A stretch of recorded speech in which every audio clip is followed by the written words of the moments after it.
Morning बच्चों, कैसे हैं आप लोग? आई होप बहुत अच्छे से सब कुछ चल रहा होगा, स्टडी वगैरह और कोई प्रॉब्लम नहीं हो रहा होगा। मुगल साम्राज्य हम लोग पढ़ रहे थे और मुगल साम्राज्य में आज हम लोग प्रांतीय प्रशासन और जिले का प्रशासन, साथ ही केंद्रीय प्रशासन के बारे में देखेंगे और साथ ही औरंगजेब के शासनकाल में जो महत्वपूर्ण विद्रोह हुए हैं हम उनको भी देखेंगे। आज का जो क्लास है बहुत इंपॉर्टेंट है, इसको ध्यान से देखिएगा। इसके बाद जो भी चीजें मिलेंगी, कम से कम आप लोगों का 1 से 2 क्लास और होगा मुगल साम्राज्य से। इसके बाद ये समाप्त हो जाएगा और फिर हम आधुनिक भारत का इतिहास जो है वो शुरू करेंगे। तो चलिए बच्चों, आज की क्लास की शुरुआत करते हैं और आज जो आपका पहला हेडिंग है औरंगजेब की धार्मिक नीति। औरंगजेब जो है ये मोस्टली अपने धार्मिक नीतियों की वजह से ही ज्यादा प्रसिद्ध है, या इनको लोग जो है धार्मिक नीति की वजह से कम पसंद करते थे और इन्हें एक असहिष्णु शासक माना जाता था। लेकिन हमेशा इनकी नीतियां ऐसी नहीं है, कुछ नीतियां ऐसी हैं जिसकी वजह से इन्हें असहिष्णु कहा जा सकता है, लेकिन बहुत से कार्य इन्होंने ऐसे भी किए हैं जो एक असहिष्णु शासक के बारे में नहीं बताता है। तो इम्पोर्टेंट है बच्चों, देखते हैं कि औरंगजेब जो है इन्हें क्यों असहिष्णु शासक कहा जाता है। क्योंकि इन्होंने अपने शासनकाल में जो मतलब ज्यादातर जो फॉलो किया है, इन्होंने बिल्कुल शुद्ध इस्लामी परंपरा को फॉलो किया है, यानी कि दिन में 5 बार नमाज पढ़ना और जैसे कुरान शरीफ में जिस तरह के नियम कानून बताए गए हैं एक सच्चे मुसलमान के लिए, उन सारे नियम कानून का ये पूरी तरह से निष्ठा से पालन करते हैं। मदिरापान इन्होंने बिल्कुल भी नहीं किया है, निषेध रखा है। साथ ही इन्होंने अपने दरबार में संगीत और नृत्य को भी बैन कर रखा था। ये सारी चीजें इनके हिसाब से कुरान के जो में नहीं लिखा है या उसमें इस तरह की चीजों का इजाजत नहीं है। 5 टाइम का ये नमाज पढ़ते हैं। साथ ही ये बहुत ही जो है एक तरीके से कहेंगे कि बहुत ही मतलब निष्ठापूर्वक सारे नियम कानून का पालन करते हैं जो कुरान में लिखा है। इसीलिए इन्हें मोस्टली जो लोग हैं वो शाही दरवेश कहा करते थे या जिंदा पीर भी कहा करते थे। तो इम्पोर्टेंट है बच्चों, एग्जाम में आता है कि शाही दरवेश या जिंदा पीर किसे कहा गया है। शाही दरवेश और जिंदा पीर, ये 2 वर्ड जो है ये औरंगजेब के लिए उपयोग में आए हैं। शाही दरवेश और जिंदा पीर, यानी कि जो पीर होते हैं ये अच्छा सा कुरान के जो नियम कानून होते हैं उसके हिसाब से अपने जीवन यापन करते हैं, लेकिन औरंगजेब एक बादशाह होते हुए भी इन्होंने इन सारे नियम कानूनों का बखूबी पालन किया है। अपने मृत्यु के दिन भी इन्होंने नमाज अदा किया और नमाज अदा करने के बाद ही इनका जो है डेथ हुआ। यानी कि कहीं भी रहते थे, चाहे युद्ध भूमि में या कहीं भी, तो ये नमाज का टाइम टू टाइम अदा करते थे। इसीलिए ये लोग जिंदा पीर कहा करते थे कि ये जीते जागते पीर के समान है। साथ ही इन्हें शाही दरवेश भी कहा गया है क्योंकि इनका जो नियम कानून था वो बहुत सख्त था सभी के लिए, चाहे उनके अपने फैमिली के मेंबर ही क्यों ना हो। इसीलिए इन्हें शाही दरवेश भी कहा जाता है। ये दोनों वर्ड आप लोग याद रखेंगे, शाही दरवेश और जिंदा पीर। औरंगजेब को भी कहा जाता था, इम्पोर्टेंट है।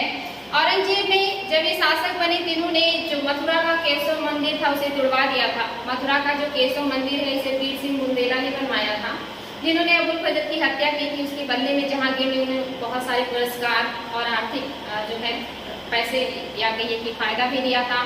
तो औरंगजेब ने इसे तुड़वा दिया। उन्होंने कहा कि भ्रष्टाचार या करप्शन के द्वारा प्राप्त धन से किया गया था, इसलिए उन्होंने इसको तुड़वाया। लेकिन इसके अलावा इन्होंने बहुत सारे मंदिरों को अनुदान भी दिया था और साथ ही आप देखेंगे कि जो चित्रकूट का मंदिर है इसको भी इन्होंने अनुदान दिया। इनके शासनकाल में सबसे ज्यादा जो हिंदू मनसबदार हैं ये पाए गए हैं। ये भी अपने आप में इम्पोर्टेंट तथ्य है, एग्जाम में आता भी है कि सबसे ज्यादा हिंदू मनसबदार किसके दरबार में थे, तो औरंगजेब के दरबार में सबसे ज्यादा संख्या में हिंदू मनसबदार थे। साथ ही इन्होंने जिस तरह से डांस और जो है सॉन्ग को अपने दरबार में बैन किया था, उस हिसाब से इनके साम्राज्य में या इनके शासनकाल में सबसे ज्यादा फारसी में जो शास्त्रीय संगीत है भारत की, उस पर पुस्तकें लिखी गई हैं। ये भी अपने आप में अपवाद है, इम्पोर्टेंट है। ये सारी चीजें मैंने यहाँ पे लिखी है कि शास्त्रीय भारतीय संगीत पर फारसी में सबसे ज्यादा जो कृतियों की रचना है ये औरंगजेब के शासनकाल में हुई है। वेरी वेरी इंपॉर्टेंट है, एग्जाम में आया है। साथ ही इन्होंने सार्वजनिक तौर पर होली मनाने पर बैन लगा रखा था कि सार्वजनिक तौर पर कोई भी होली नहीं मनाएगा। तो वहीं जो मुस्लिम धर्म है इनको भी सार्वजनिक तौर पर मुहर्रम मनाने पर इन्होंने बैन लगा रखा था। ऐसा नहीं था सिर्फ हिंदुओं के ऊपर ही बैन था, सार्वजनिक तौर पर होली हिंदू नहीं मना सकते थे और मुस्लिम मुहर्रम नहीं मना सकते थे। इस तरह से इन्होंने दोनों धर्मों के लोगों को सार्वजनिक तौर पर ये त्यौहार मनाने के लिए मना किया था, लेकिन पर्सनली इन्हें कोई बैन नहीं किया गया था कि आप पर्सनली मना सकते हैं। आगे है बच्चों औरंगजेब के समय के विद्रोह। सबसे महत्वपूर्ण इनके पुत्र का ही विद्रोह है, जो आप देखेंगे 1681 ईस्वी में हुआ है। और ये विद्रोह जो है जो अकबर ने किया है, ये राजपूतों के साथ मिलकर के किया है या उनका श्रेय पा करके इन्होंने किया औरंगजेब के खिलाफ और अपने आप को शासक घोषित कर दिया था। इनकी मदद मेवाड़ और मारवाड़ के जो शासक हैं ये कर रहे थे और औरंगजेब ने इस विद्रोह को दबाने के लिए कूटनीति का प्रयोग किया। उन्होंने राजपूतों और अकबर के बीच फूट डलवा दी या मतभेद उत्पन्न करवा दिया और इस तरह से जो अकबर है इनकी मदद करने से इनकार कर दिया राजपूतों ने। जो अकबर है ये भाग करके दक्षिण में शाहजी जो साहू जी थे या जो सांभा जी थे, जो शिवाजी के पुत्र थे सांभा जी, उनके पास चले गए थे। सांभा जी ने उनको संरक्षण दिया और कुछ समय तक उनकी मदद भी की, लेकिन जब औरंगजेब दक्षिण में अपने पुत्र का पीछा करते हुए पहुंचे तो वहां पर जो सांभा जी हैं ये अकबर को पर्याप्त मदद नहीं दे पाए, जिसकी वजह से जो अकबर है इन्हें अपनी जान बचा करके ईरान भाग जाना पड़ा और ईरान में ही 1704 ईस्वी में इनकी मृत्यु हो गई थी। इनके पिता की मृत्यु के 3 साल पहले ही इनकी मृत्यु हो गई 1704 ईस्वी में। इसके बाद जो दूसरा विद्रोह है ये सतनामियों का विद्रोह है। जो सतनामी है ये योगियों का एक पंथ है, योगियों का एक पंथ है और ये काफी शांत मिजाज के हैं और इन्हें मुंडिया भी कहा जाता है क्योंकि ये अपने शरीर के सारे बालों को मुंड करके रखते थे, यानी कि उसे खत्म कर देते थे, इसीलिए इन्हें मुंडिया जनजाति या मुंडिया भी कहा जाता था। विद्रोह का कारण क्या है? सबसे पहले जानिए बच्चों की सतनामी जो है इनकी स्थापना किसने किया है? इसकी स्थापना वीरभान ने किया था। कब किया है? 1543 ईस्वी में इस पंथ की स्थापना की थी। नरनौल के निकट इन्होंने इसकी स्थापना किया है 1543 ईस्वी में वीरभान ने। इन्हें मुंडिया कहा जाता है। और ये विद्रोह का कारण क्या है? एक सतनामी किसान जो अपने मक्के के खेत की चौकसी कर रहा था, उसी दरमियान मुगल सेना ने, एक मुगल सैनिक ने उसकी डंडे से बुरी तरह पिटाई करके घायल कर दिया, जिसकी वजह से जो सतनामी किसान है ये बहुत नाराज हुए और इन्होंने उस मुगल सैनिक का मिल करके बहुत बुरी तरह पिटाई करके घायल कर दिया। और वो सैनिक जब वापस अपने शिविर में गया तो बहुत सारे सैनिकों के साथ आया सतनामियों को दंडित करने के लिए, लेकिन सतनामियों ने मिल करके वो सभी पुलिस वालों को या उन सभी सैनिकों की अच्छे से पिटाई कर दी। इसके बाद जो मैटर है ये उग्र होने लगा, सतनामियों ने विद्रोह कर दिया और जो मामला है इसकी उग्रता को देखते हुए औरंगजेब ने विशाल शाही सेना भेजा और इस बड़ी सेना का जो मुकाबला है ये सतनामी नहीं कर पाए और यहाँ पर सतनामियों का क्रूरतापूर्वक दमन कर दिया गया और ये विद्रोह समाप्त हो गया। तो दूसरा जो विद्रोह है सतनामियों का है, इम्पोर्टेंट है, एग्जाम में आता है कि सतनामियों का विद्रोह किस राजा के शासनकाल में हुआ है? औरंगजेब के शासनकाल में ही सतनामियों का विद्रोह हुआ है। इसके बाद जो तीसरा है ये सिखों का विद्रोह है। विद्रोह इसलिए कहा जाता है कि जो सिख परंपरा में 10 गुरु हैं और इन 10 गुरुओं में ज्यादातर जो गुरुओं का टकराव है मुगल साम्राज्य के शासकों के साथ रहा और उन्होंने मुगल साम्राज्य के जो शासक हैं उनके खिलाफ कदम भी उठाए, इसीलिए इसे सिख विद्रोह कहा जाता है। सिख परंपरा में 10 गुरु हैं। बच्चों मैंने लिखा है यहाँ पर लाइन से 10 गुरुओं की जो है कार्यकाल को लिख दिया है आपके सामने। जैसे आप देखेंगे गुरु नानक का जन्म 1469 में हुआ, 1539 तक इनका शासनकाल रहा है या इनका टाइम पीरियड रहा है। यही जो है सिख धर्म के संस्थापक हैं और इनका जन्म तलवंडी में हुआ है जो वर्तमान में ननकाना साहब के नाम से जाना जाता है। दूसरे जो गुरु हैं ये गुरु अंगद है, इनका कार्यकाल आप देखेंगे 1539 से 52 का है। और इसके बाद जो तीसरे गुरु हैं ये है गुरु रामदास, इनका जो कार्यकाल है ये 52 से 74 का है। अमरदास, और जो अमरदास है ये भी इम्पोर्टेंट है, आप देख रहे हैं कि ये अकबर के शासनकाल में ही हैं। और साथ ही गुरु रामदास है जो 74 से 81 में, ये भी अकबर के शासनकाल से संबंधित हैं। अमरदास से अकबर मिले थे और आप देखेंगे कि जो अकबर है इनके शासनकाल तक सिख और मुगलों के बीच कोई टकराव नहीं है, सब कुछ बहुत अच्छा चल रहा था। अकबर इन 2 धर्मगुरुओं से मिल भी चुके थे। रामदास को उन्होंने 500 बीघा जमीन भी दिया था जिसमें एक प्राकृतिक तालाब था। इम्पोर्टेंट है बच्चों आता है कि अकबर ने किस धर्म गुरु को या किस सिख गुरु को 500 बीघा जमीन दान में दिया था या अनुदान के रूप में दिया था, तो रामदास को दिया था। और कभी कभी दे देता है कि सिख गुरु रामदास को भूमि अनुदान किस मुगल सम्राट ने दिया है, तो अकबर ने दिया है। तो ये इंपॉर्टेंट है, ये तथ्य आप लोगों को याद होना चाहिए। इसके बाद जो आप देखेंगे 5वें गुरु हैं, ये भी बहुत इंपॉर्टेंट है। इनका जो कार्यकाल है आप देखेंगे 1581 से 1606 ईस्वी तक का है। और ये आप देख रहे हैं कि एट लास्ट जो टाइम पीरियड आ गया है जहांगीर का आ गया है, और जहांगीर के शासनकाल में यहीं से जो है डिस्प्यूट शुरू हो जाता है, क्योंकि जो गुरु अर्जुन देव हैं इन्होंने युवराज या राजकुमार या शहजादा खुसरो को आशीर्वाद दिया, साथ ही इन्होंने आर्थिक सहायता दी थी जब उन्होंने विद्रोह किया था अपने पिता जहांगीर के खिलाफ। इस बात से जहांगीर बहुत नाराज हुए और खुसरो के दमन के बाद इन्होंने गुरु के ऊपर 2 लाख का जुर्माना लगा दिया। गुरु ने 2 लाख रुपए देने में असमर्थता व्यक्त की। उन्होंने कहा कि मैं 2 लाख रुपए आपको नहीं दे पाऊंगा, मेरे पास इतने पैसे नहीं हैं। तो यहाँ पर जो है शासक उस समय के जहांगीर, उन्होंने इनको मृत्यु दंड की सजा दी थी। इसलिए ये भी एग्जाम में बहुत ज्यादा बनता है कि किस सिख गुरु को जहांगीर ने मृत्यु दंड दिया था, तो ये गुरु अर्जुन देव है। इसके बाद है 6ठे गुरु, गुरु हरगोबिंद। शुरुआती तौर में इनका औरंगजेब के साथ कोई टकराव नहीं रहा, सब कुछ ठीक ठाक चल रहा था। लेकिन कुछ समय के बाद औरंगजेब ने इनके ऊपर जुर्माना लगाया कि जो आपके पिता जुर्माना नहीं दिए थे उसे आप जो है चुकता कीजिए। और यहाँ पर जो गुरु हरगोबिंद थे इन्होंने भी असमर्थता व्यक्त की। इन्होंने भी कहा कि 2 लाख रुपए मैं नहीं चुकता कर पाऊंगा। और फिर जहांगीर ने इनको ग्वालियर के किले में कैद कर दिया। कई वर्षों तक ये ग्वालियर के किले में कैद रहे और वहां से छूटने के बाद ये अमृतसर को अपना निवास स्थान बनाए और इन्होंने सिखों को सैनिक के रूप में परिवर्तित करने का शुरुआत किया। तो ये पहले गुरु हैं जिन्होंने सिखों को सैनिक रूप से प्रशिक्षित करने का प्रयास किया है, हरगोबिंद ने। और शाहजहां के शुरुआती काल में आप देखेंगे इनका जो है शाही सेना से युद्ध भी हुआ, जिसमें इन्होंने शाही सेना को पराजित किया, यानी कि सिखों ने शाही सेना को पराजित कर दिया। और फिर शाहजहां ने विशाल शाही सेना भेजा, जिससे पराजित हुए गुरु और ये चले गए कश्मीर। और कश्मीर में इन्होंने कीरतपुर नगर बसाया। इंपॉर्टेंट है बच्चों, कश्मीर में कीरतपुर नगर को बसाया है। कीरतपुर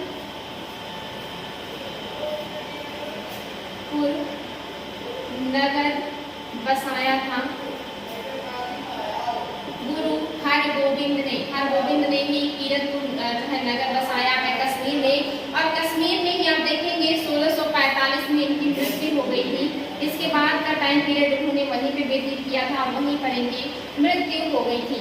इसके बाद जो गुरु आए हैं ये है गुरु जो है हरराय। ये जो हरराय है इनका टाइम पीरियड आप देखेंगे 1643 से 61 है। ये बहुत ही शांति प्रिय गुरु है। ये ज्यादातर अपना टाइम जो है चिंतन मनन या ध्यान में लगाते हैं और इनकी इसी शांत प्रियता की वजह से इनका जो टकराव है ये मुगलों से नहीं हुआ। ये ज्यादातर समय जो है अपना आध्यात्मिक चीजों में ही व्यतीत किया करते थे। लेकिन इनके शासनकाल के अंतिम दौर में आप देखेंगे जब औरंगजेब और दारा सिकोह के बीच युद्ध हुआ उत्तराधिकार का, तो उस समय जो दारा सिकोह है, क्योंकि ये जो गुरु है बहुत ही आध्यात्मिक और शांत प्रिय है, तो इनसे दारा सिकोह बहुत ज्यादा प्रभावित थे, इनको बहुत पसंद करते थे। तो इनका आशीर्वाद देने के लिए या इनसे मिलने दारा सिकोह इनके शिविर में पहुंच गए और वहां पर इन्होंने दारा सिकोह को शुभकामनाएं प्रदान किया, जिस वास्ते इनका जो है दुश्मनी हो गई औरंगजेब से। और इन्होंने ये करके औरंगजेब से दुश्मनी मोल ले ली और इसके बाद औरंगजेब ने इन्हें दरबार में उपस्थित होने का आदेश दिया। इस वजह से जो हरराय है इनका अंतिम जो पीरियड है ये कहीं ना कहीं फिर से मनमुटाव का पीरियड है। जो हरराय है ये औरंगजेब के दरबार में उपस्थित नहीं हुए।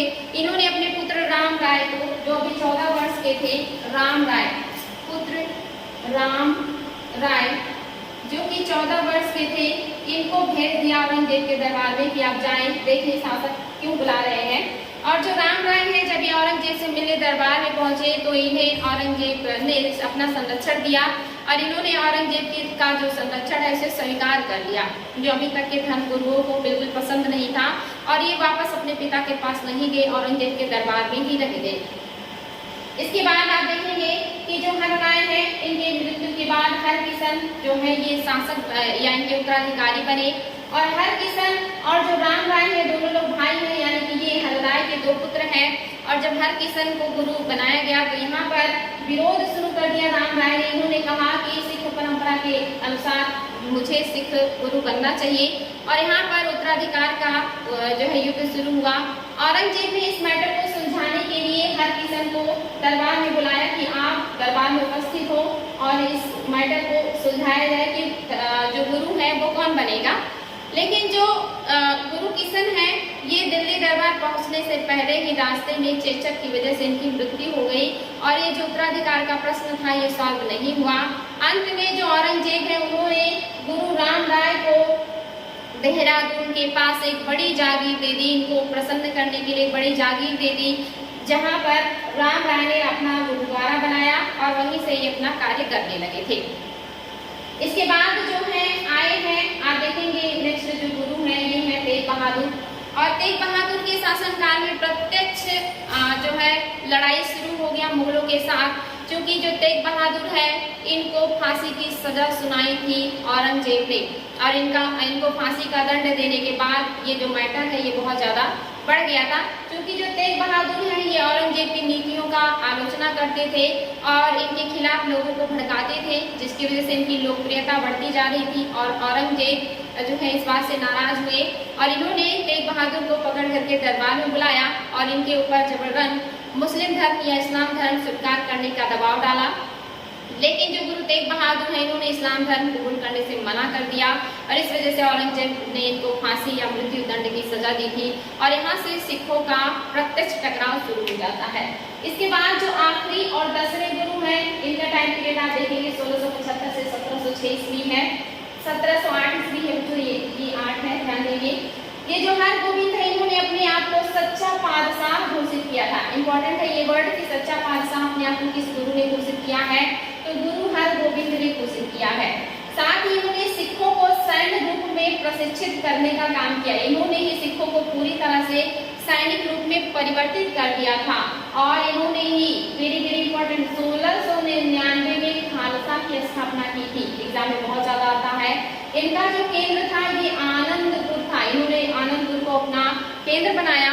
साथ ही इन्होंने सिखों के लिए 5 वस्तुएं अनिवार्य कर दी। ये एग्जाम में आता है कि 5 ककार किसने अनिवार्य किया है सिखों के लिए, तो गुरु गोविंद सिंह ने किया है। ये 5 ककार क्या है, कड़ा जो कि हाथ में पहना जाता है, कच्छा यानी कि जो सर पर पगड़ी बांधी जाती है, कंघा क्योंकि ये लोग केस को नहीं काटते हैं तो इसके लिए कंघी, और साथ ही आप केस देखेंगे केस इनका लंब होता है, लंबा केस रखने की बात करते हैं, और कृपाण एक छोटा सा हथियार जो हमेशा सिख अपने पास रखते हैं।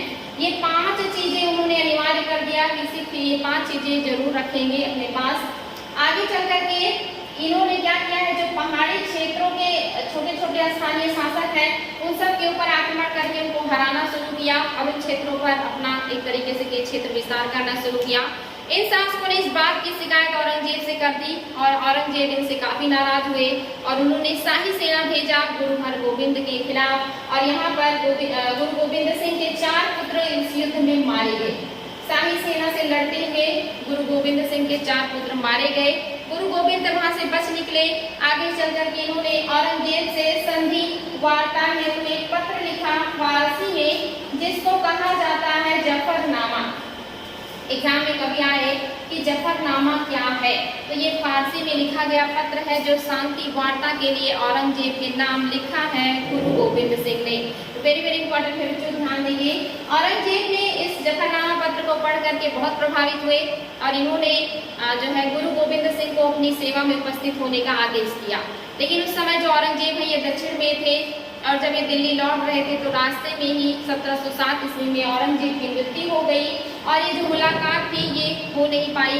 और औरंगजेब की मृत्यु के बाद इनके जो पुत्र हैं मुअज्जम, यही बहादुर शाह के नाम से शासक बने, और ये शासक बनने के बाद सभी लोगों के साथ अच्छा व्यवहार करते हैं क्योंकि सारे लोग नाराज चल रहे थे मुगल बादशाह से। ऐसे में सबको प्रसन्न करने का जो काम है ये मुअज्जम ने किया और मुअज्जम ने जो गुरु गोविंद सिंह है इनको 5000 का मनसब दिया। 5000 का मनसब दिया। आपने देखा था कि जो मुअज्जम है इन्होंने मराठा शासक जो संभाजी है, संभाजी नहीं, जो साहू जी थे उनको भी 5,000 का मनसब दिया था। जो साहू जी थे वही उस समय जो है एक तरीके से कहेंगे मराठों के उत्तराधिकारी के रूप में थे। उनको भी इन्होंने 5,000 का मनसब दे करके संधि कर ली थी, या जो युद्ध का टकराव था उसे समाप्त किया था। साथ ही आप देख रहे हैं सिखों के अंतिम गुरु को भी इन्होंने 5,000 का मनसब दिया और जो टकराव चल रहा था मुगलों के साथ उसे समाप्त कर दिया। जो सिख गुरु हैं गोविंद सिंह ये भी प्रसन्न हुए और ये दक्षिण के अभियान में बादशाह मुअज्जम के साथ गए, लेकिन दक्षिण के अभियान के दरमियान ही एक अफगान व्यक्ति के द्वारा गुरु गोविंद की हत्या कर दी गई। और ये टाइम पीरियड है 1708 ईस्वी का। 1708 ईस्वी में गुरु गोविंद की भी हत्या कर दी गई अफगान सरदार के द्वारा, दक्षिण में जब वो मुअज्जम के साथ अभियान पर गए हुए थे। इस तरह से जो सिख धर्म का विद्रोह था वो समाप्त हुआ। कुछ और भी पॉइंट्स बच्चों जो सिख धर्म से संबंधित है, जहाँ से एग्जाम में क्वेश्चन बनता है, जो कि इम्पोर्टेंट है। जैसे आप देखेंगे मुगल सम्राट अकबर ने अमरदास से मुलाकात किया था गोविंदगढ़ में और जो है इनके प्रति सम्मान व्यक्त किया था। गुरु रामदास ने ही अमृतसर नगर बसाया था, जहाँ पर आपने देखा था रामदास को 500 बीघा जो है जमीन अकबर ने दिया था, उसमें एक प्राकृतिक तालाब भी था। उसी 500 बीघे जमीन में जो रामदास है इन्होंने अमृतसर नगर बसाया। साथ ही जो आपके गुरु हैं अर्जुन देव, इन्होंने आदि ग्रंथ का संकलन किया 1604 ईस्वी में। एग्जाम में आता कि आदि ग्रंथ का संकलन किसने किया है? गुरु अर्जुन देव ने किया है। और इन्हें ही गुरुमुखी लिपि का इन्होंने ही संकलन किया है और साथ ही इन्होंने स्वर्ण मंदिर का निर्माण भी किया है। ये दोनों एग्जाम में आता है कि स्वर्ण मंदिर का निर्माण कहाँ पे किया गया है। तो जो 500 बीघा जमीन मिला था रामदास को, जिसमें इन्होंने अमृतसर नगर बसाया था, उसमें एक प्राकृतिक तालाब था। उस तालाब के किनारे स्वर्ण मंदिर का निर्माण किया है इनके बाद वाले गुरु यानी कि गुरु अर्जुन देव ने, और आदि ग्रंथ का संकलन भी गुरु अर्जुन देव ने ही किया है। वेरी वेरी इंपॉर्टेंट है, ये 5वें गुरु हैं। जो गुरु अंगद है, जो कि दूसरे गुरु हैं, इन्होंने गुरुमुखी लिपि का जनक इन्हें कहा जाता है। इंपॉर्टेंट है अगर आए कि गुरुमुखी लिपि का जनक कौन है, तो गुरु अंगद है, इन्हें ही कहा जाता है। साथ ही आप देखेंगे कि जो हरगोविंद है, इन्होंने अकाल तख्त की स्थापना की थी। एग्जाम में आ सकता है कि अकाल तख्त की स्थापना किस गुरु ने किया है? गुरु हरगोविंद ने किया है।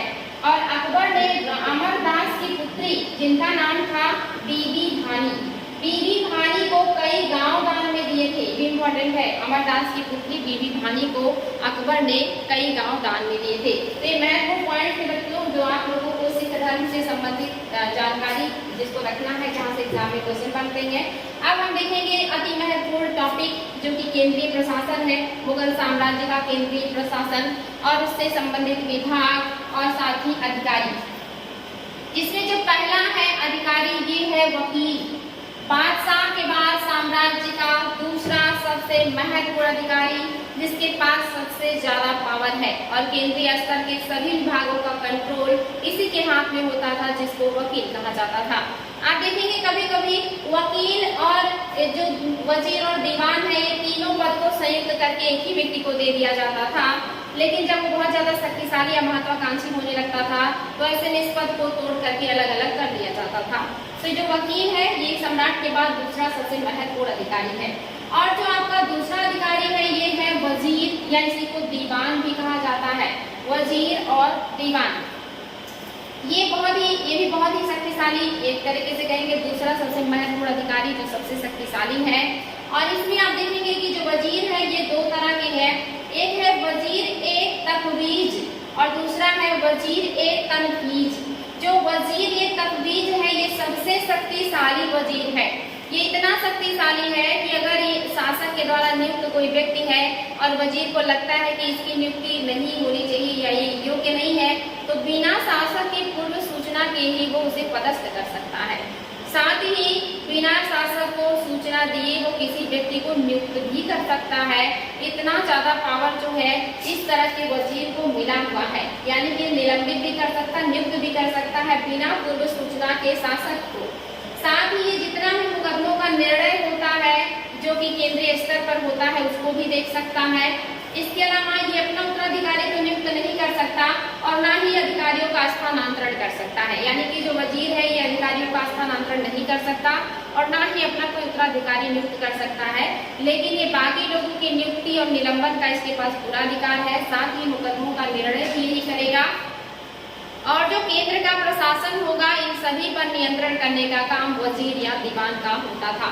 आगे देखेंगे अकबर के शासनकाल में, चूंकि ये जो वजीर और दीवान है, यानी कि वजीर को ही दीवान कहा जाता है, ये बहुत ज्यादा महत्वाकांक्षी और ताकतवर हो गया था। आपको पता है इनके शासनकाल में जो इनके संरक्षक थे, गुरु थे, वही इनके वजीर और दीवान हुआ करते थे। वकील का कार्य भी वही देखते थे, बैरम था, और वो बहुत शक्तिशाली और महत्वाकांक्षी हो गए थे। शासक को अपने सामने एक तरीके से कुछ नहीं समझते थे। जितनी भी नियुक्तियां होती थी, निलंबन का कार्य होता है, वो सब कुछ खुद ही करने लगे थे और इन सारी चीजों से ही नाराज हो गए थे बाद में अकबर। तो अकबर ने यहाँ पे क्या किया, उन्होंने देखा कि जो वजीर और दीवान का पद है ये बहुत ज्यादा शक्तिशाली हो गया है, इन्होंने इसके अंदर में बहुत सारे विभाग बना दिए और उन विभागों के जो है अलग अलग कार्य दे दिए, ताकि जो वजीर और दीवान का कार्य है ये क्या हो जाए, कम हो जाए, या इनका जो पावर है ये घट जाए। इनका जो विभाग है ये अलग अलग हो जाएगा, तो इनका कार्य भी बढ़ेगा, साथ ही इनका पावर भी बढ़ जाएगा। तो अकबर ने ही अन्य विभाग की स्थापना कर दी, जिसमें अकबर ने पहला जो विभाग बनाया था दीवान ए खालसा या वजीर ए खालसा। ये क्या था, ये जितनी भी राजकीय यानी कि शासक की भूमियां हुआ करती थी उनका संरक्षण, उनका नियंत्रण और उनसे आने वाले आय का जो है नियंत्रण और निगरानी किया करता था दीवान ए खालसा। खालसा भूमि राजकीय भूमि को कहा जाता है और इसको देखने वाले विभाग को दीवान ए खालसा कहा जाता था। दूसरा है दीवान ए तन, ये विभाग भी है। दीवान ए तन क्या करेगा, जितनी भी जागीरें और वेतन संबंधी कार्य होते थे उनका देखभाल जो है वो दीवान ए तन करता था। यानी कि जो शासक है वो बहुत सारे अपने अधिकारियों को जो है जागीरें दिया करता था, नगद वेतन नहीं देता था, और बहुत सारे अधिकारियों को नगद वेतन भी दिया जाता था। तो उन अधिकारियों की जागीरों को और वेतन का निरीक्षण, देख रेख, नियंत्रण करने का काम दीवान ए तन करेगा, जो शासक के द्वारा दिया जाता था। तो इम्पोर्टेंट है बच्चों। नेक्स्ट जो है ये दीवान ए बयूतात है। ये क्या करेगा, ये जितने भी कारखाने होते थे उनकी आय व्यय का ब्यौरा रखा करता था। ये जितने भी कारखाने उसमें बनते थे, आप देखेंगे राजा का अपना भी कारखाना हुआ करता था, क्योंकि जो राजकीय लोग होते थे ये बहुत ही कीमती पोशाक पहना करते थे, या इन्हें जो है उस समय के हिसाब से बहुत ही बेहतरीन चीजों की जरूरत होती थी, जो कि नॉर्मल कारखानों में बना पाना संभव नहीं था। इसीलिए राजा का अपना कारखाना होता था, जिसमें शाही लोगों के लिए कीमती वस्त्र, कीमती आभूषण, कीमती अन्य वस्तुएं बनाई जाती थी, जो स्पेशली उन्हीं के लिए बनता था। राजकीय कारखाने में राजकीय लोगों के जरूरतों की चीजें बनाई जाती थी, जो काफी बेशकीमती और आकर्षक हुआ करती थी। तो ऐसे कारखाने में जो कारीगर हैं, कभी कभी इन्हें वेतन पर रखा जाता था और कभी कभी वो पूरे महीने अपने यहाँ कार्य करते थे, अपने कारखानों में या अपने उद्योग धंधे में काम करते थे, लेकिन महीने का एक दिन वो शासक को निःशुल्क अपना श्रम योगदान देते थे, उसी को उनका टैक्स माना जाता था। तो इस तरह के कारखानों का जो देखभाल कर रहा है ये कौन कर रहा है, दीवान ए बयूतात। इसके अलावा एक और भी है जो है विभाग, दीवान ए सादात। ये धार्मिक मामलों का देख रेख या लेखा जोखा करने वाला है, यानी कि जितने भी धार्मिक मामले हैं उनसे संबंधित जो भी चीजें हैं उसका जो लिखित रूप में विवरण रखेगा और जो नजर रखेगा वो दीवान ए सादात करता है। ये सारे विभाग वजीर और दीवान के अंदर में है, लेकिन इनका अलग अलग कार्य है और ये नियंत्रण रखते हैं अपने क्षेत्र में। तीसरा जो अधिकारी है केंद्र का, ये है मीर बख्शी। इसे सैन्य विभाग का प्रमुख कहा जाता है या सैन्य विभाग का मेन अधिकारी कहा जाता है।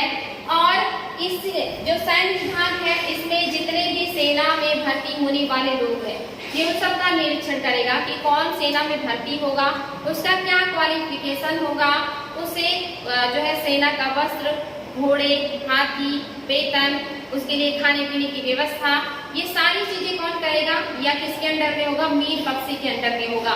और इन सभी सेनाओं का इनकी जरूरतों के सामानों का निरीक्षण और नियंत्रण करने का जो काम है या जो नियुक्ति और उनको निकालने का काम करेगा वो मीर बख्शी करेगा। और ये जो वेतन देता है वो एक प्रमाण पत्र पर हस्ताक्षर करके निर्धारित किया जाता है। उस प्रमाण पत्र को संरक्षण कहा जाता था। संरक्षण नामक प्रमाण पत्र पर उनके वेतन का निर्धारण होता था। इसी पर हस्ताक्षर करके वेतन का निर्धारण किया जाता था। इंपॉर्टेंट है बच्चों, ये है मीर बख्शी। इसके बाद जो है ये है खाने समा। खाने समा गृह विभाग का प्रधान अधिकारी के अंदर की व्यवस्था है ये खाने समा देखता था, और जो भोजनालय हुआ करता था खाने समा के अंडर में होता था। इसी के निरीक्षण में राजा का या पूरे शाही परिवार का भोजन बनता था। क्योंकि ये विभाग काफी सेंसिटिव है, भोजन वगैरह का निरीक्षण एक महत्वपूर्ण या विश्वास पात्र व्यक्ति को ही दिया जाता था, अन्यथा उसमें विष या जहर मिला करके शाही परिवार को नुकसान पहुंचाया जा सकता था। इसीलिए ये बात बहुत ही महत्वपूर्ण था। खाने समा ये गृह विभाग का प्रधान है, ये खाने पीने की संबंधित जो व्यवस्था है वो सारी चीजें ये खाने समा के अधीन हुआ करता था। इसके अलावा जो अधिकारी है सद्र और सुदूर केंद्र का अधिकारी, ये धार्मिक क्षेत्र का दूसरा महत्वपूर्ण अधिकारी है। यानी कि धार्मिक क्षेत्र का सबसे पहला महत्वपूर्ण अधिकारी शासक है, और दूसरा जो महत्वपूर्ण अधिकारी है ये सद्र और सुदूर है। और ये जितने भी धार्मिक व्यक्तियों को, विद्वानों को, संतों को मदद मास या सयुगल भूमिया दिया जाता था, उन सब का नियंत्रण और निरीक्षण करता था। क्योंकि जो शासक है वो धार्मिक व्यक्तियों को, विद्वानों को, संतों को, इन लोगों को इनके जीविकोपार्जन के लिए बहुत सारी भूमिया अनुदान के रूप में दिया करते थे, और जिसका नियंत्रण और निरीक्षण करने का काम ये जो करेंगे, कौन करेंगे? सद्र और सुदूर करेंगे। और ऐसी भूमियों को क्या कहा जाता था? मदद ए मास या सयुगल भूमि कहा जाता था। इंपॉर्टेंट है बच्चों, ये नाम भी याद रखेंगे, एग्जाम में आ जाता है कि मदद ए मास या सयुगल भूमि किसे कहा जाता था। तो ये सब धार्मिक व्यक्तियों, विद्वानों और संतों को दिया जाने वाला भूमि है।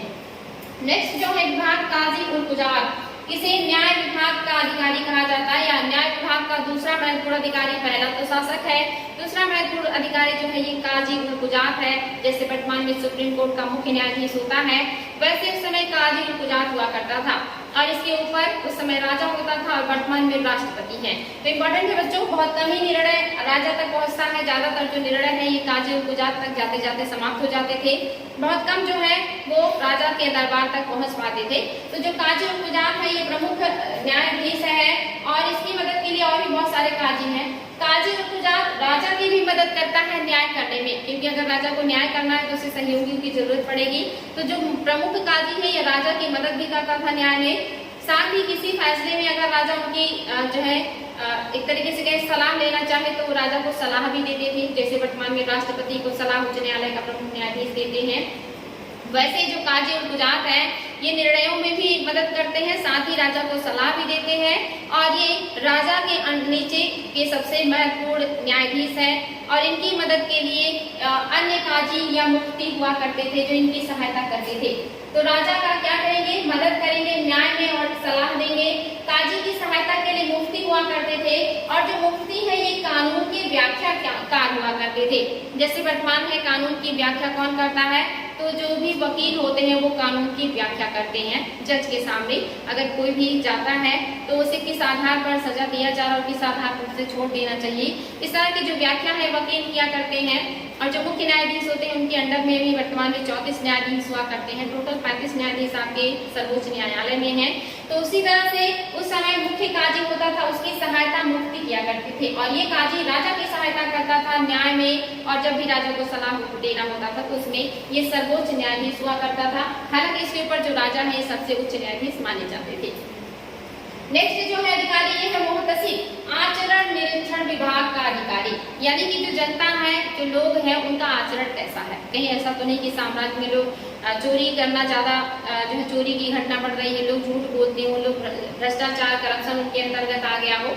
आप देखेंगे जब भ्रष्टाचार करप्शन की सूची आती है तो भारत उसमें बहुत ज्यादा श्रेणियों में या ऊपर स्थान में आ जाता है। यानी कि कहीं ना कहीं यहाँ के लोगों का जो विचार है, जो आचरण है वो बहुत उच्च नहीं है। हर जगह लोग जो है घूस लेने में, लोगों को बेवकूफ बनाने में या घोटाला करने में ज्यादा विश्वास रखते हैं। इसीलिए इस तरह की सूचियों में हम जो है हमेशा जो है ज्यादा अंक लेकर के आते हैं, यानी कि हमारी स्थिति बहुत खराब होती है।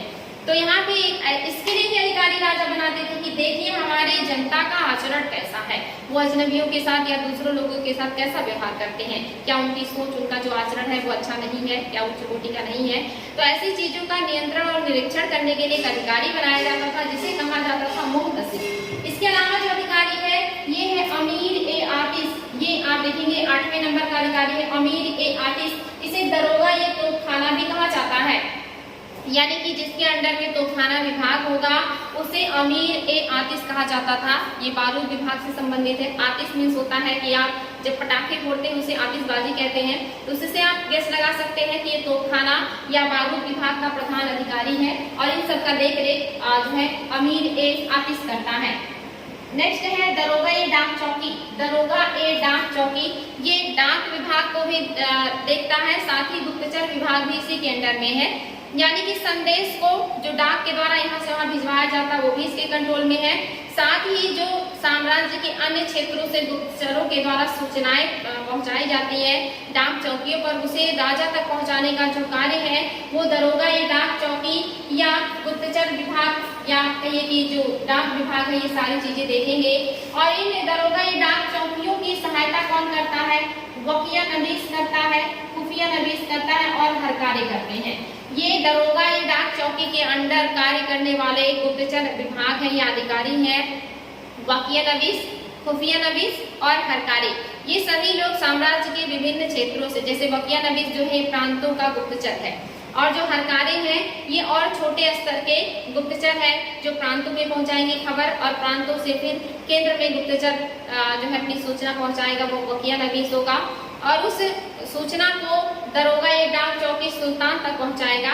इस तरह से ये क्रम है, यानी कि सबसे छोटे हरकारे हैं, हरकारे अपना जो खबर है ये खुफिया नवीस को देंगे, खुफिया नवीस वकिया नवीस को देंगे और वकिया नवीस जो है ये दरोगा ये डाक चौकी को देगा और जो दरोगा ये डाक चौकी है ये अपना जो न्यूज है ये यथासंभव या शीघ्र शासक तक पहुंचाएगा। तो इनके अंदर में पत्राचार के साथ साथ जो खुफिया एजेंसी या कहिए कि गुप्तचर विभाग भी है। तो ये है 9 विभाग जो महत्वपूर्ण विभाग है आपके केंद्रीय प्रशासन से संबंधित। यहाँ से क्वेश्चन इंडिविजुअल भी आते हैं बच्चों और कूट में भी आते हैं। एक तरह के विभाग दे दिया जाता है, दूसरी तरफ इनके कार्य दे दिया जाता है और कभी पूछता है कि आप इसे सही कूट से मैच करें और कभी कहता है कि कूट की सहायता से बताएं कि कौन से इसमें सही मैच है या कौन सा सही मैच नहीं है। इस तरह के क्वेश्चंस आजकल एग्जाम में बहुत ज्यादा बन रहे हैं, इसलिए विभाग और उनके संबंधित कार्य आप लोग याद रखिएगा। बहुत आसान है, 2-4 बार रिवीजन करेंगे तो याद हो जाएगा। नेक्स्ट जो है बच्चों प्रांतीय प्रशासन को देख लेते हैं। जैसे केंद्रीय प्रशासन है सेम वैसे ही प्रांतीय प्रशासन है। यहाँ पर जो अधिकारी हैं उनके अंडर में और छोटे अधिकारी प्रांतों में कार्य कर रहे हैं, यानी कि सेम वही आपका यहाँ पे भी कंडीशन देखने को मिलेगा। इसमें आप देखेंगे सिपह सालार या सूबेदार, क्योंकि प्रांतों को सूबा भी कहा जाता है, तो प्रांतों में जो राजा का प्रतिनिधि है ये सिपह सालार या सूबेदार है। ये प्रांतों की व्यवस्था यानी कि सुचारू रूप से चल रही या नहीं चल रही वहाँ का प्रशासन ये कौन देखेगा? सिपह सालार या सूबेदार देखेगा। साथ ही प्रांतों का ये सर्वोच्च सेना अधिकारी भी है, यानी कि प्रांतों की जो सेना होगी उसका सर्वोच्च जो अधिकारी होगा ये सिपह सालार या सूबेदार होगा। साथ ही प्रांतों की जितनी भी फौजदारी मुकदमे होंगे उसे सुनने का काम भी सिपह सालार या सूबेदार करेगा, यानी कि प्रशासन देखेगा, न्याय देखेगा और सेना का नियंत्रण भी इसी के हाथ में होगा प्रांतीय स्तर पर और इन सभी के लिए ये शासक के प्रति जिम्मेदार होगा। इसका जो खबर है ये शासक को देगा। दूसरा जो अधिकारी है ये दीवान है। यहाँ पर भी आप देख रहे हैं दीवान या वजीर आ गए हैं और ये प्रांत के दूसरे महत्वपूर्ण अधिकारी हैं और साथ ही ये क्या करेंगे? प्रांत की जितनी भी आर्थिक व्यवस्थाएं हैं उन आर्थिक व्यवस्थाओं को देखेंगे। इसके अलावा ये राजस्व का सर्वोच्च अधिकारी है, यानी कि भूमि से राजस्व वसूली का काम और उसे वसूल करके फिर ऊपर के क्षेत्र में भेजने का जो कार्य है वो राज्य में कौन करेगा? दीवान करेगा। प्रांत की आर्थिक व्यवस्था भू राजस्व का सर्वोच्च अधिकारी दीवान है। मीर बख्शी के बाद आप देखेंगे केंद्र में मीर बख्शी है और राज्य में बख्शी है। इसकी जो नियुक्ति है मीर बख्शी की सिफारिश पर राजा करते हैं और जिसको भी सिफारिश करेगा मीर बख्शी उसी को बख्शी बनाया जाएगा।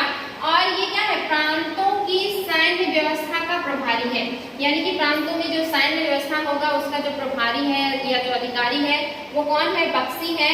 और साथ ही इसकी मदद कौन करेगा इस कार्य में? मीर अदल। मीर अदल बख्शी की सहायता करेगा प्रांतों में सैन्य व्यवस्था के देखरेख के लिए या सैन्य व्यवस्था के संचालन के लिए मीर अदल मीर बख्शी की सहायता करेगा।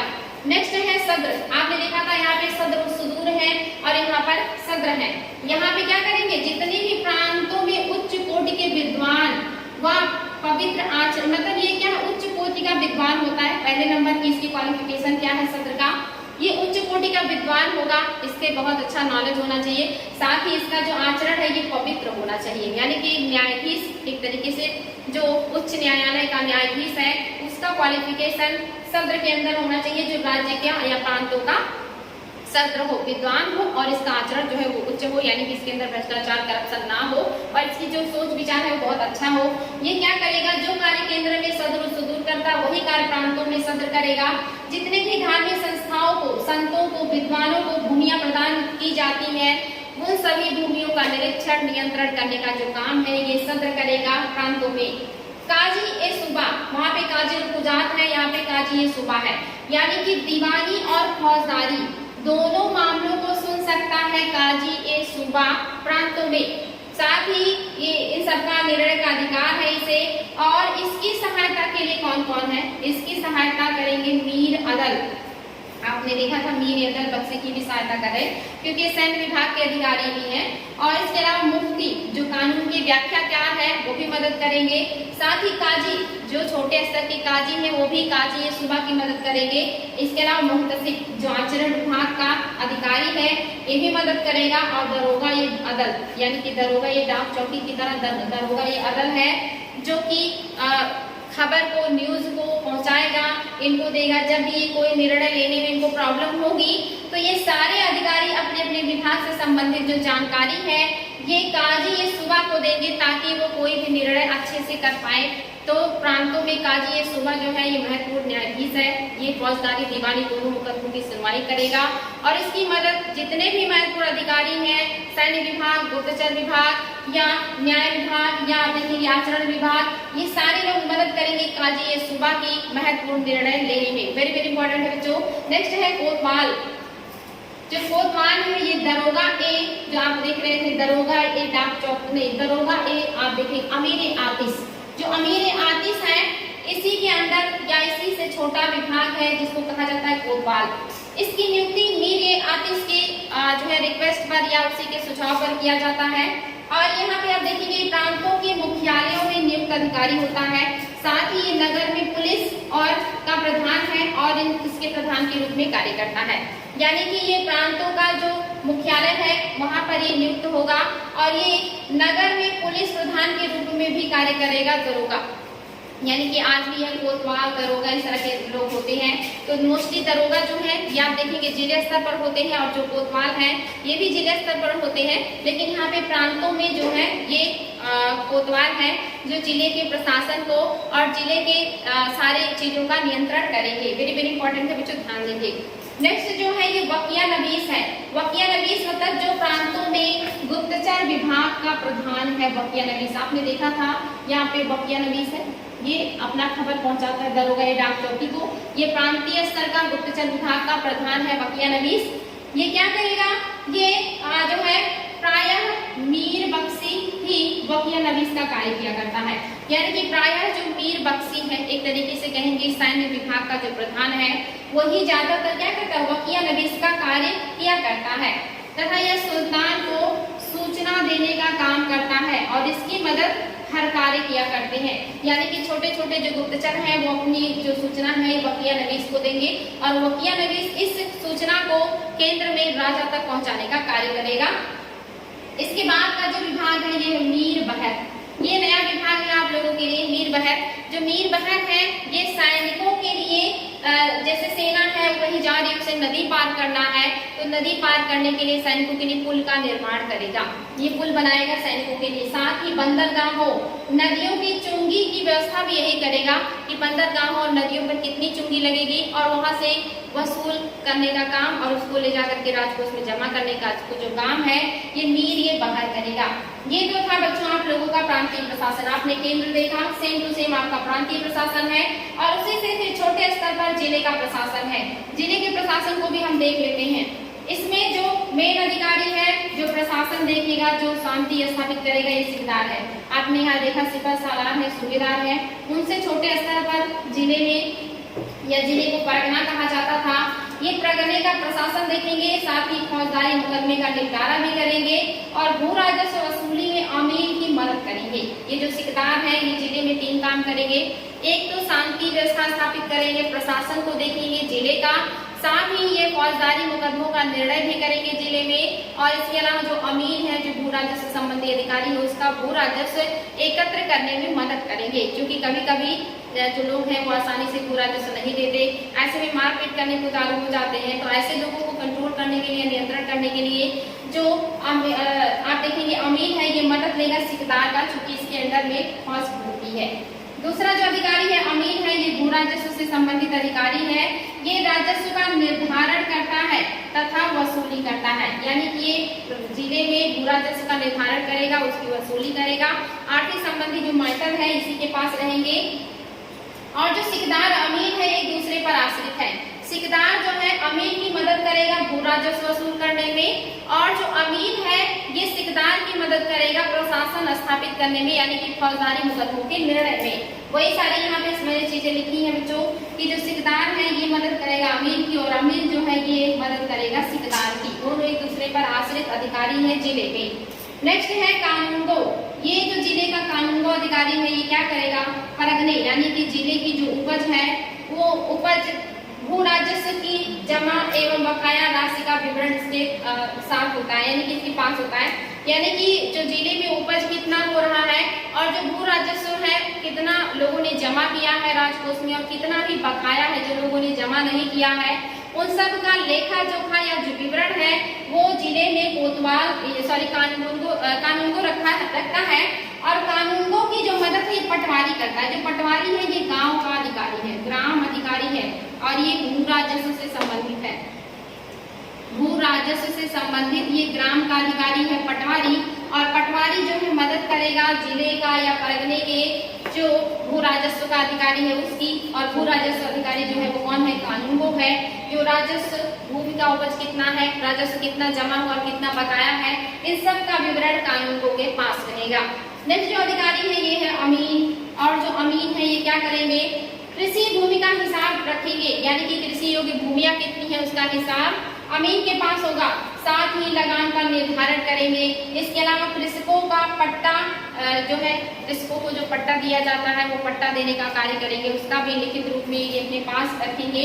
साथ ही कबूलियत प्राप्त करेंगे, यानी कि जो किसान है वो कबूल करें कि हम इतने का पट्टा ले रहे हैं और इससे हम इतना राजस्व सरकार को देंगे। तो एक कबूलियतनामा उनसे लिखवाया जाता था वो भी, और किसानों का पट्टा, भू राजस्व का निर्धारण और कृषि योग्य भूमियों का जो लेखा जोखा है, इन सभी चीजों का कार्य जो करेगा वो अमीन करेगा। वेरी वेरी इंपॉर्टेंट है बच्चों, बार बार पढ़िएगा इसको। नेक्स्ट जो है ये कारकुन है, और कारकुन क्या करेगा, परगनों में जितने भी कार्य होते हैं उन सब का हिसाब किताब लिखने का कार्य कारकुन करेगा। यानी कि परगने का जो हिसाब किताब है वो किसके पास होगा, कारकुन के पास। और नेक्स्ट जो है ये फौजदार या खजांची। फौजदार या खजांची आदमी होते हैं, बिना इनके परमिशन से खजाने से पैसा कोई अधिकारी नहीं ले सकता। तो ये क्या करेंगे, राजस्व को एकत्र कर नियमित रूप से सरकार के मुख्यालय भेजेंगे, यानी कि यही जितने भी राजस्व हैं जो एकत्र होते हैं उसको अपने पास रखेंगे और नियमित रूप से इसे केंद्र के पास पहुंचाने का कार्य करेंगे। जो फौजदार या खजांची ही, खजांची से पता चल रहा है कि खजाना होगा और खजाने के रूप में भू राजस्व होगा, क्योंकि सबसे बड़ा जो खजाने का आधार है ये भू राजस्व हुआ करता था। इसलिए भू राजस्व वसूल करके नियमित रूप से केंद्र को या राज्य को पहुंचाने का कार्य जिले में फौजदार या खजांची किया करते थे।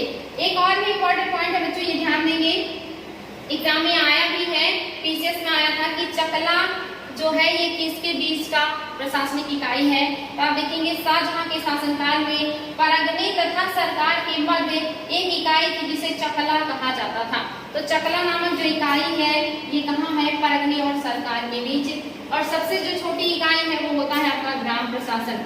ग्राम प्रशासन को स्थानीय प्रशासन भी कहा जाता है, और इसका जो प्रशासन या यहाँ का जो शांति, सुरक्षा, शिक्षा और ये सारी चीजें जो देखेगा वो कौन देखेगा, मुकद्दम। मुकद्दम या इसी को मुखिया भी कहा जाता है, कि गांव का स्वच्छता, सुरक्षा, शांति व्यवस्था, लड़ाई झगड़े का निपटारा मुखिया करता है गांव स्तर पर। और जो पटवारी है ये दूसरा महत्वपूर्ण अधिकारी है, ये ग्राम स्तर का भू राजस्व का निर्धारण, वसूली करने में मदद करता है जो है जिले स्तर पर अमीन की। तो इस तरह से आप देखेंगे इंपॉर्टेंट है बच्चों, कानूनों की हेल्प करता है पटवारी। तो ये ग्राम स्तर यानी कि इसके बाद का जो प्रशासन है जिले के बाद वो ग्राम स्तर का है, और ग्राम प्रशासन में 2 अधिकारी हैं जो शांति, सुरक्षा, शिक्षा की व्यवस्था देखेगा, मुकद्दम या मुखिया है। और जो कृषि विभाग से संबंधित कार्यों को देखेगा वो पटवारी है। तो ये 8 का हो गया मुगल साम्राज्य में ग्राम प्रशासन तक का हम लोगों ने देखा कि किस तरह से मुगल साम्राज्य केंद्रीय प्रशासन, प्रांतीय प्रशासन, जिले प्रशासन और ग्राम प्रशासन में बटा हुआ है। इसको हमने बहुत डिटेल पूर्वक देखा है। महत्वपूर्ण विभाग, अधिकारी, ये सारी चीज याद करेंगे आप लोग। कल की क्लास में हम जो बचे हुए पॉइंट्स हैं उसको भी डिस्कस करेंगे, जो कि वेरी वेरी इंपॉर्टेंट है, जहां से एग्जाम में क्वेश्चन बनते हैं। बहुत केयरफुली इसको बार बार रिवीजन कीजिएगा। तथ्य थोड़े ज्यादा होते हैं, लेकिन इसका एकमात्र इलाज है कि जितना ज्यादा रिवीजन करेंगे उतना ही आसान होगा और एग्जाम में आप लोगों के लिए क्लासेस बहुत ही हेल्पफुल होंगी। तो आज के लिए इतना ही बच्चों, थैंक यू।